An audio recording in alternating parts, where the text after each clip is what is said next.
Imagine millions of letters, each one carrying a piece of someone's heart. Now imagine those letters piled high, some waiting years to be delivered, gathering dust and hope. This was the scene in Europe during World War II, a continent ravaged by conflict and chaos. American soldiers were far from home, longing for news from loved ones, clinging to every word. But the postal system was overwhelmed, unable to keep up with the sheer volume of correspondence. Packages and letters stacked up, undelivered, creating a monumental backlog.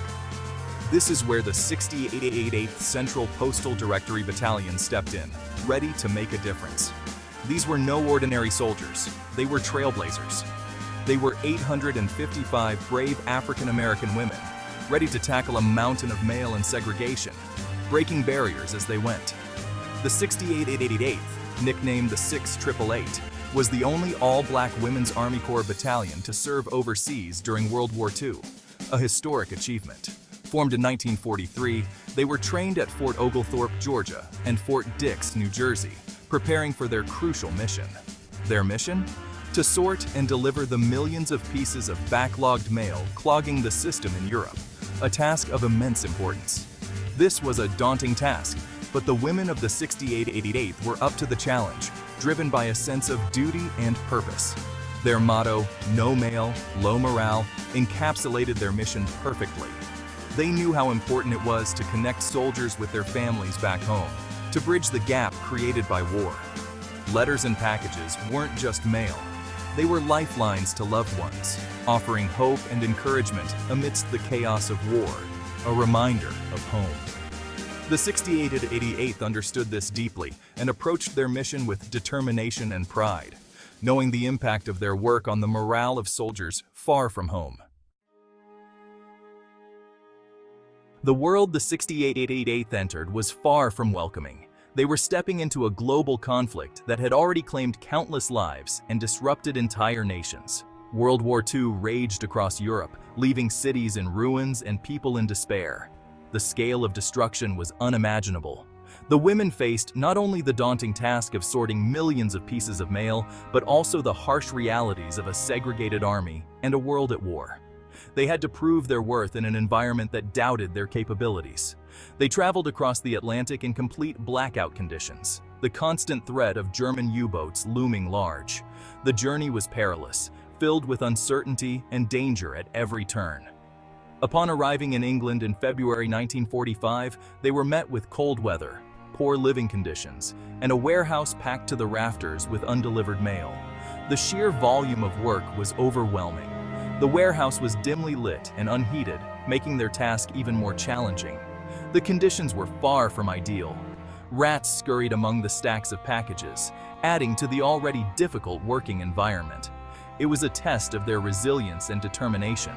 But the women of the 6888th didn't back down. They tackled the monumental task with unwavering resolve and a sense of duty. They were pioneers, facing discrimination both at home and abroad. Their courage and perseverance set them apart. In the United States, they were subject to Jim Crow laws, which enforced racial segregation and inequality. These laws were a constant reminder of the prejudice they faced. Even in the military, they faced segregation and prejudice. They were often treated as second-class citizens, despite their vital contributions. Despite these challenges, the 6888th remained focused on their mission. They knew that their work was crucial for maintaining the morale of the troops and ensuring that soldiers received news from home. They knew their work was vital to the war effort and the morale of the troops. Their dedication and hard work ensured that the mail reached its destination, providing a lifeline to soldiers far from home. The task before them was immense, almost unimaginable in its scale and complexity. The 6888th had to process an average of 65,000 pieces of mail every single day, a staggering amount that required precision and speed. They worked tirelessly, often in shifts around the clock, ensuring that no letter was left unsorted. The women developed innovative systems to sort and deliver the mail quickly and efficiently, using every tool and technique at their disposal. They memorized addresses, deciphered cryptic handwriting, and tracked down soldiers who had moved on to different locations, often with little more than a name to go on. One of their biggest challenges was dealing with the numerous John Smiths serving in the military, a common name that could easily lead to confusion. To solve this, they meticulously created a system to differentiate between them, using every bit of information they could gather. They used any information available, serial numbers, addresses, units, to ensure each piece of mail reached the right soldier, no matter how difficult the task. Their dedication and resourcefulness paid off as they managed to clear massive backlogs of mail. The 6888th shattered all expectations, proving their worth and capability beyond any doubt. They cleared the backlog in Birmingham, England in just 3 months, a task initially projected to take 6 months, showcasing their efficiency.